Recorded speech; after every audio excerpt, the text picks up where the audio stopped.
Dear students, welcome to the lesson Metals and Non-Metals. In the previous class, you have learned what is metal, non-metal, examples and its properties. Today, we are going to discuss its properties. Dear students, physical property and chemical property and two types of properties are there. What is physical properties? It means the appearance of the particular substance. We can see with our naked eye its property. Those are physical properties. Chemical property means how do they react with other substance. Like we can compare it with us. Chemical property can be compared with our character. No one can see our character, but we can notice how do we react with others. That time we can understand our characters. Am I right? Physical property we can compare with our physical appearance. We can say that particular boy or girl is short, tall, fair, long hair, short hair. Understood? What is physical property and chemical property? Well, the first property is metals are very hard. Isn't it? When we touch all the metals, they are very hard. But non-metals, they are not hard except carbon. Carbon exists in two forms. One is graphite, another one is diamond. They are very hard. Metals have shiny appearance. When we buy new metals from the shop, they are all very shiny.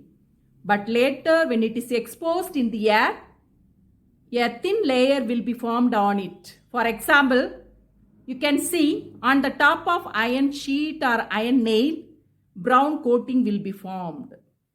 It is called corrosion. We can discuss it later. What about non-metals? Since they exist in gaseous form, they are not having shiny appearance except carbon. Its form diamond, it has shiny appearance. Am I right? Next one is they are good conductors of heat. For example, unfortunately, if you drop a steel spoon into boiled water, after a few minutes, you cannot touch the spoon with your bare hand. Isn't it? Why? Because metals are good conductors of heat. That's why we are using aluminium or silver, copper container in our kitchen. Understood? Fourth property, they are good conductors of electricity. See, when you open the outermost part of electrical wire, there are two wires are there. Both are made up of metals. Either one will be zinc or aluminium or copper. Because metals are good conductors of electricity. What about non-metals? Here also carbon has two forms. One is diamond, another one is graphite. Graphite is good conductor of electricity. Fourth point, metals are sonorous. What is the meaning of sonorous? For example, I am fitting these two silver vessels it makes sound, isn't it? So metals are sonorous. That's why the electric bell, it is made up of metals. Non-metals are not sonorous. The next property is metals are malleable. Have you seen? It is a knife. It is made up of steel, but it is very thin. Have you seen? And also iron sheet. Have you seen to make the roof?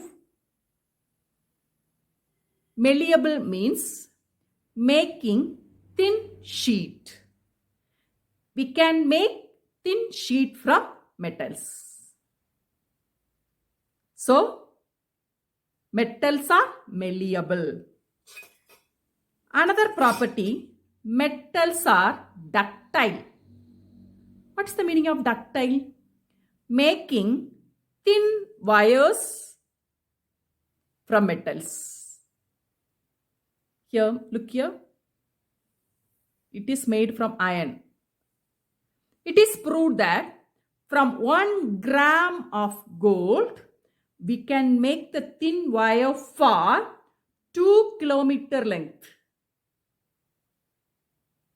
Unbelievable one, isn't it? Yes. Metals are ductile. Understood? What about non-metals? They are not malleable and not ductile. Okay, dear students, today you have learned the physical properties of metals. First one is they are hard, solid, shiny appearance, good conductors of heat, good conductors of electricity, they are sonorous, they are malleable, and they are ductile. One metal, it exists in liquid form. Any guess? Yes. It is used in thermometer. Now you understood, isn't it? Yes. That is mercury. And one non-metal, it exists in solid form. That is sulfur. And one non-metal that exists in liquid form is bromine. Otherwise, all other non-metals exist in gaseous form. Well, hope you understood.